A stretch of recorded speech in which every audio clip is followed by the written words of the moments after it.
Hey, what's up folks? Jam Book Reviews here, and today I'll be doing a quick review of a book I read recently, The Age of Anger by Pankaj Mishra.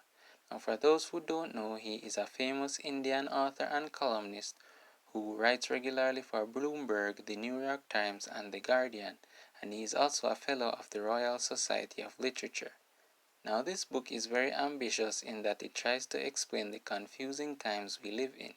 It was published in 2017 before the corona outbreak, when the biggest perceived threats to the world were the rise of ISIS and the election of the then President of the United States. The book's aim was to show how the trends that led to those events, which seem like particularly modern phenomenon, are actually part of a longer history. The central theme of the book is the philosophical concept of ressentiment, and drawing from the works of Hannah Arendt and Friedrich Nietzsche, it is defined as a tremendous increase in mutual hatred and a somewhat universal irritability of everybody against everybody else. And the book explains how that feeling develops in societies and is still an ongoing problem for us today. The analysis starts in early 20th century Europe and first focuses on Gabriele D'Annunzio, who many consider to be the first fascist, and it shows how he was able to rise to power and how others later followed his pattern.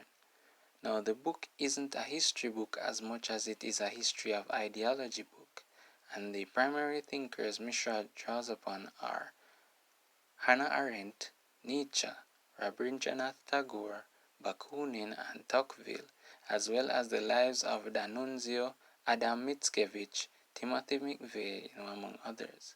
Hope I didn't butcher any of those names. The book also looks at some key events to show how terrorism develops, like the assassination of Gandhi and the Oklahoma City bombing. So the author analyzes many different movements, ideas, and events to illustrate his points. Now for some personal thoughts.